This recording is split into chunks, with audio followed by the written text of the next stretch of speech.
Kati nkwaniriza mu kitundu ekyokubiri ekyomunyo live okyali mulabi mulungi era twagala tusimbule tugende mu bugwanjuba bwa Uganda twolekere district ye Kabarole mu bitundu ebiyitibwa Rwebitaba ensonga ezikwatagana n'okulima naddala n'amagezi agaweebwa abalimisa nsonga nkulu nnyo mu by'obulimi engeri gye bifuuse by'omulembe naddala mu kiseera kino kati n'ab'ekitongole ekya NARO ekiwa amagezi ku by'obulimi n'okulungamya abalimi kiriko enteekateeka gye kikoze mu kyagala okuyita kiryoke kirondoole bulungi omulimu gw'abalimisa guno gugasa abatuuze mu kitundu.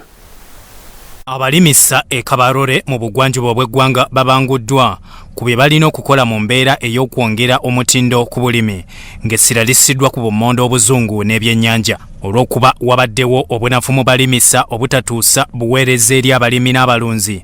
Minisitule y'ebyobulimi obulunzi n'obuvubi egenda kulondoola bye bakola ng'eyita ku mitimbagano. Okwogera bino basinzidde ku yafeesi za National Agriculture Research Organization NARO Rwebitaba. Dr. Patience Rwamigisha, Commissioner avunaanyizibwa ku mirimu gy'abalimisa, agamba nti idayale bagitandise okulinnyisa ku mutindo gw'abakozi. What is going on in the field, do the supervision, do the monitoring, and be able to institute corrective measures in real time. Because it gives information in real time. As soon as somebody enters information, it is received at all stages. So that the district agriculture officer, the district veterinary officer, the district entomologist, the fisheries officer are all on the system, including the chief administrative officer. So that everybody monitors on the system what is going on. So if we are able to institute this system and it functions, then it is one of the game changers that we have put in place to make the delivery system more effective and efficient. Dr. Tumuhimbise Lagon akulira okunoonyereza ku ttendekero Rwebitaba erya NARO agamba nti ebimu abalimisa bye babadde bawa abalimi nga bikyamu olw'obutalondoolwa ekivaako abalimi okufiirizibwa.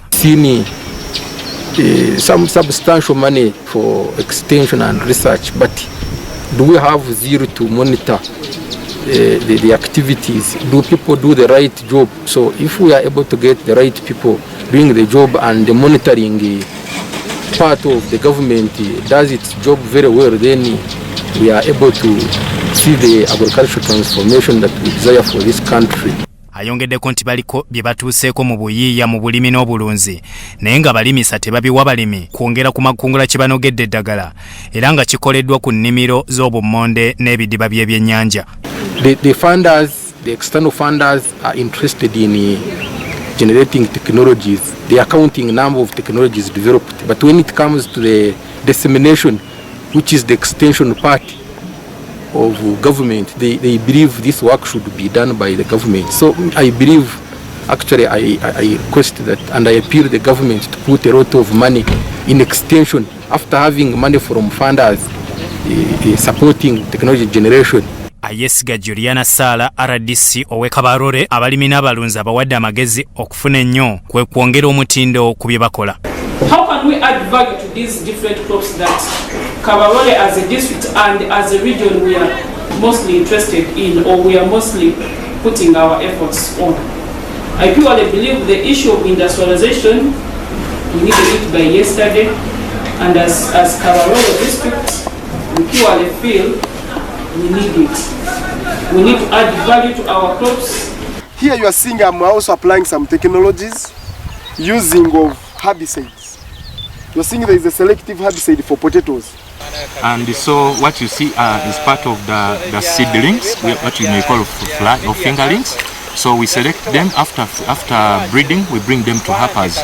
And we place them in these happers just to contain them and keep them until farmers take them. Bikunganyiziddwa ekitongole ky'amawulire ekya Sorot Television.